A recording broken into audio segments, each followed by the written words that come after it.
India first ಗೆ ಸ್ವಾಗತ. ನಾನು ವಿದ್ಯಶ್ರೀ. ನವೆಂಬರ್ ಕ್ರಾಂತಿ ಗೀತೆ ನಡುವೆ ಸಿಎಂ ಡಿಸಿಎಂ ಬಣಗಳ ಮಧ್ಯೆ ಅಸ್ತ್ರ-ಶಸ್ತ್ರಗಳ ಪ್ರಯೋಗಕ್ಕೆ ವಿರಾಮವೇ ಬಿದ್ದಿಲ್ಲ.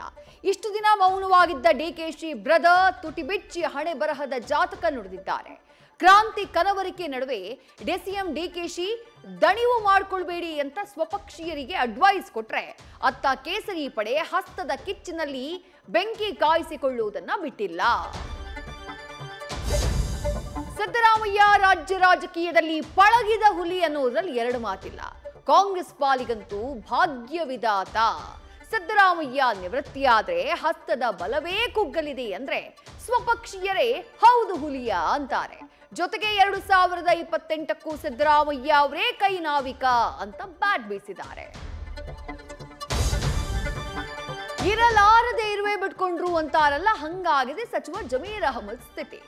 ವಂಚಕ ಹೈದರಾಬಾದ್ ವ್ಯಾಪಾರಿ ಪರ ಜಮೀರ್ ಮಾತನಾಡಿದ್ದು ಅನ್ನದಾತರನ್ನ ಕೆರಳಿಸಿದೆ. ಇವತ್ತು ಆಕ್ರೋಶದ ಕಟ್ಟೆ ಒಡೆದಿತ್ತು.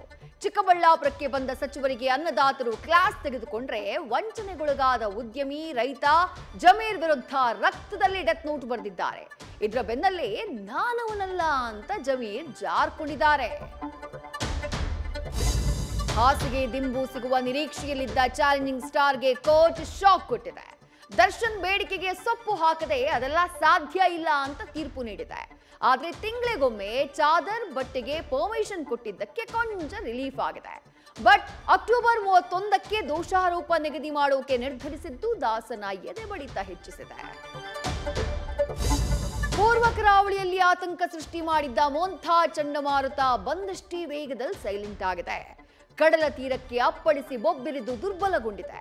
ಆದರೂ ಮೋಂಥಾ ಆರ್ಭಟಕ್ಕೆ ಇಬ್ಬರು ಬಲಿಯಾಗಿದ್ದು ಭಾರೀ ಹಾನಿ ಸಂಭವಿಸಿದೆ. ಇತ್ತ ಮೋಂಥಾ ಎಫೆಕ್ಟ್ ರಾಜ್ಯದ ಕರಾವಳಿಗೂ ತಟ್ಟಿದ್ದು 4 ದಿನ ಮಳೆಯಾಗುವ ಸಾಧ್ಯತೆ ಇದೆ.